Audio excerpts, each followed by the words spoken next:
Vous nous dites qu'il faut prendre un chemin. Le problème, c'est lequel?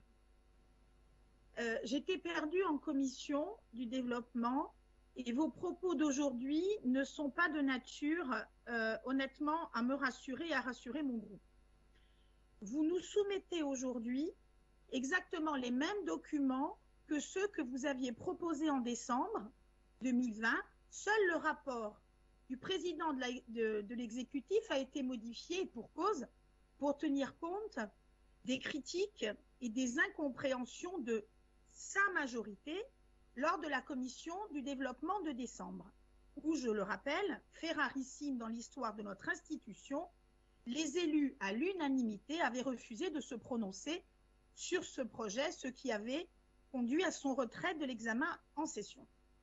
Ce que vous appelez aujourd'hui projet de plan, et pour une fois la forme est extrêmement importante. Vous venez de le confirmer, Monsieur Sargentini, c'est finalement une étude. Une étude qui a été réalisée par un cabinet spécialisé et qui recense, vous l'avez dit également, la réglementation, l'état des lieux, plus ou moins juste d'ailleurs, le rôle des différents acteurs, où il y a d'ailleurs des choses à corriger, et divers scénarios dans le mode de traitement de nos ordures. Bref, vous l'avez dit, c'est une étude qui balaie, je vais reprendre une expression chère à votre majorité, le champ de tous les possibles. Le problème, c'est qu'il n'y a ni choix, ni chiffrage, ni calendrier, et on ne sait même pas ce que nous allons faire des tonnages résiduels que nous aurons sur les bras à fin 2021.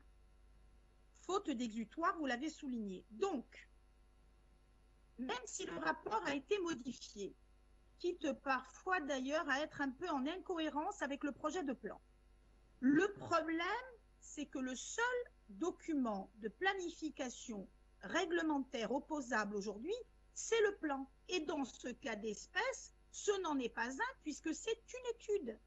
Donc, on va voter quoi? On va émettre un avis sur quoi?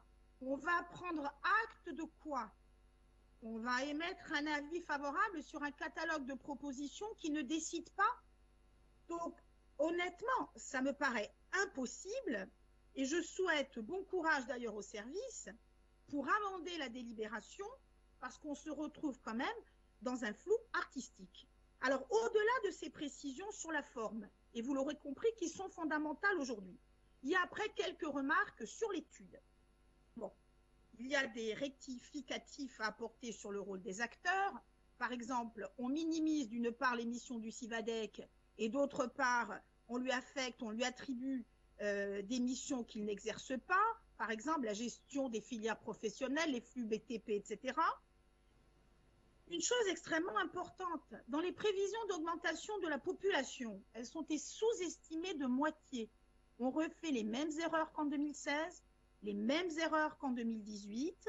Vous partez du postulat qu'entre 1999 et 2019, ce sont les sources INSEE, la population augmente de 1,1, mais vous ne la majorez pas des impacts du tourisme, qui sont extrêmement importants. Vous faites une projection, je donne quelques exemples, chers collègues, pour que vous puissiez comprendre. Vous faites une projection 2020-2023 d'une augmentation de population de 0,57%, alors que rien que l'augmentation réelle de 2020 prouve qu'elle est du double. Pourquoi j'insiste là-dessus? Parce que si une fois de plus, excusez-moi du verbe, on se plante sur les hypothèses de départ, on va forcément minimiser les volumes d'ordures ménagères que nous aurons à traiter. On a fait l'erreur en 2016, en 2018, on continue. Monsieur le Président, vous dites, je l'ai noté, et je suis tout à fait d'accord avec vous, au moins sur ce point, qu'on a des infrastructures, déchetteries, plateformes de compostage qui sont insuffisantes. Je vous ferai quand même remarquer que le bureau d'études que vous avez engagé considère au contraire que la moyenne régionale de nos équipements est tout à fait dans la norme de la moyenne nationale. Et vous avez ça, c'est le gros problème des bureaux d'études qui font du copier-coller d'études existantes ça et là, sans être coachés. C'est le gros problème. D'ailleurs, je vous rappelle, même si c'est un détail, qu'on n'a pas deux plateformes de compostage existantes aujourd'hui, on n'en a qu'une, puisque la plateforme que la Costa Verde et entre autres utilisée à Aguillon, a fermé depuis plusieurs mois. Sur les objectifs de tri, je donne quelques exemples.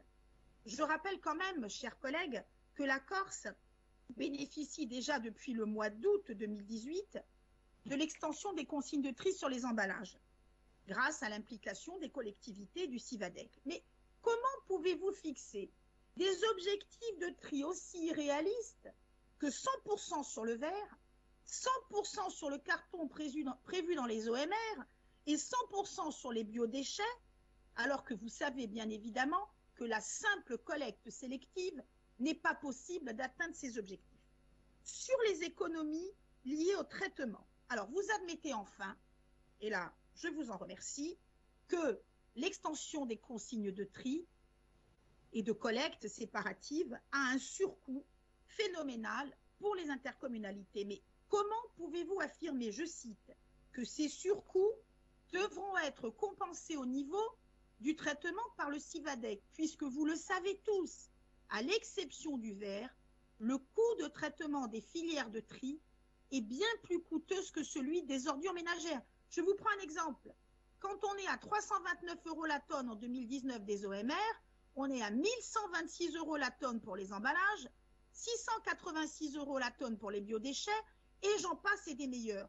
Donc il faut, vous l'avez dit, mais dans le plan c'est encore très flou, il faut bien évidemment accompagner financièrement les intercommunalités dans le déploiement de ces collègues. Alors, sur les scénarios de valorisation énergétique, vous l'avez dit, le cadre est balisé par les différents textes.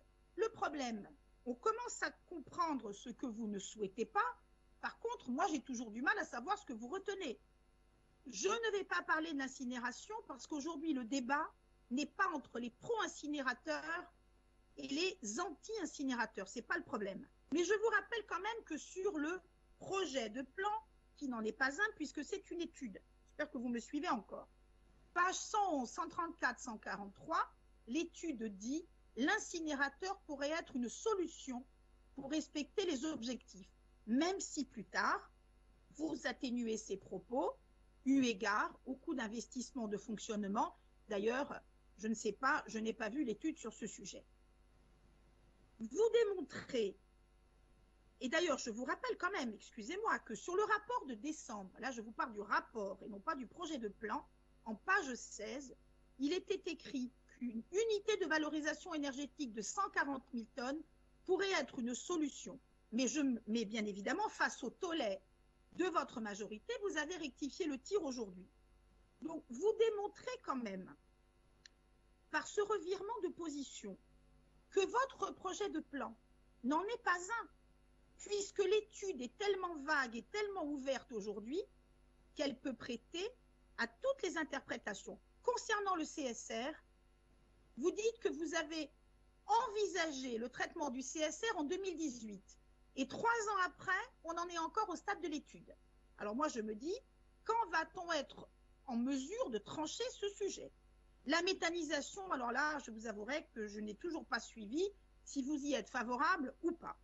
Sur les capacités de stockage, là aussi, excusez-moi, mais le problème d'avoir une étude qui liste toutes les pistes possibles, c'est que justement, on ne retrouve pas le chemin dont vous parliez au début. Alors, le rapport préconise 2 centres de stockage, on va dire d'enfouissement, dimensionnés à 90 000 tonnes, mais à un certain moment du rapport, vous n'écartez pas des centres de proximité de 20 000 tonnes. Je vous passerai sur le concept NIMBY, que j'ai découvert, qui m'a bien fait rire.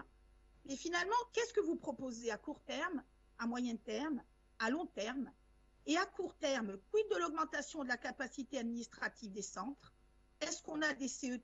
Vous conviendrez, et honnêtement, je le dis sans humour malveillant, ça fait quand même beaucoup de portes ouvertes à ce stade. Sur les centres de tri et de valorisation, on parle encore d'études. On parle encore d'études. Alors que vous savez pertinemment que sur le centre de l'ACAPA et le centre de Monte, le dimensionnement et les modularités sont en cours de décision et que des consultations ont été lancées. Vous allez même jusqu'à rajouter, vous l'avez précisé aujourd'hui, et c'est la loi, qu'on refusera l'entrée de matières brutes avec des matières organiques. Et vous savez pertinemment qu'il en restera toujours dans les sachets poubelles gris des OMR et que justement, c'est tout l'intérêt des centres de surtri de les neutraliser en amont pour les stabiliser. Bon, je vais pas donner encore plus de détails parce que c'est extrêmement confusant à bien des étapes. Sur la période transitoire, dès la fin de cette année, au mieux, on aura 15 000 tonnes sur les bras, au mieux. Bon. Donc, et pendant 4 à 5 ans, si vous décidez rapidement de ce que l'on va mettre dans les centres de surtri, nous n'aurons, pour les défenseurs de la gestion publique, c'est quand même un peu cocasse, nous n'aurons que 2 centres privés qui n'auront pas, les capacités suffisantes. Donc, comment va-t-on faire? On ne sait toujours pas. Alors, j'en conclus, Monsieur le Président, ce ne sont que quelques exemples, mais qui illustrent bien que ce que vous nous proposez aujourd'hui, c'est loin d'être un projet de plan, parce qu'il n'y a pas de décision. Je vous rappelle quand même qu'alors que toutes les régions françaises ont approuvé leur PRPGD, R comme régional, entre octobre 2019 et mars 2020 pour la Bretagne, nous sommes encore réunis aujourd'hui dans cet hémicycle pour commenter une étude sans choix effectuée par la majorité. Alors, moi, je suis désolée, je ne critique pas pour critiquer, mais où est la méthode que vous vantez tant? Moi, je trouve quand même que c'est assez léger de nous proposer aujourd'hui une étude quand, et vous l'avez souligné, que le budget général se retrouve des intercommunalités régulièrement amputé de plus de la moitié pour ce problème d'ordures ménagères, sans compter les surcoûts liés aux crises. Alors moi, je pense, et je le dis sans agressivité, que ça prouve quand même une double incapacité. Une incapacité à prendre des décisions, puisque depuis 2016 et 2018, on n'a pas avancé,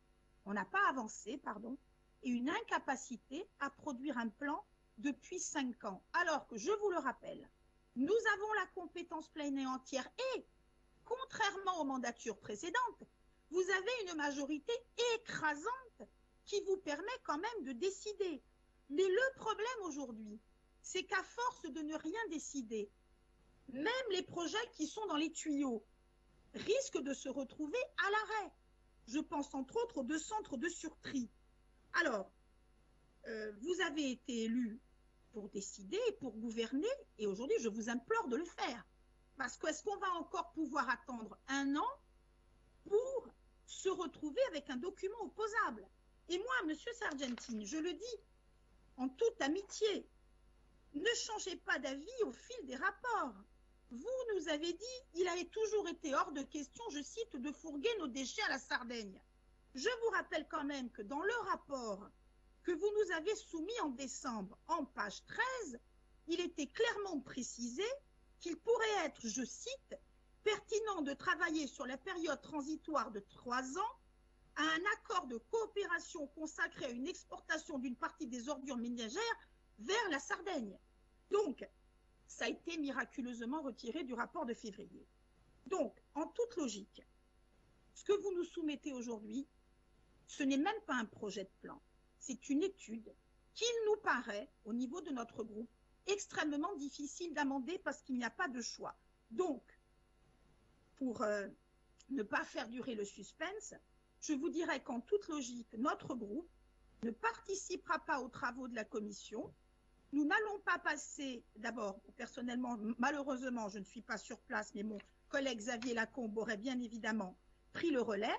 Je pense à Xavier Lacombe parce que je vous rappelle qu'en 2016, nous avions passé près de 8 heures en commission pour amender un texte avec des effets que l'on ne mesure toujours pas aujourd'hui. Donc, en ce qui nous concerne, nous ne participerons pas aux travaux de la commission ni à l'étude de X amendements parce que, je le rappelle, ce n'est pas un projet de plan.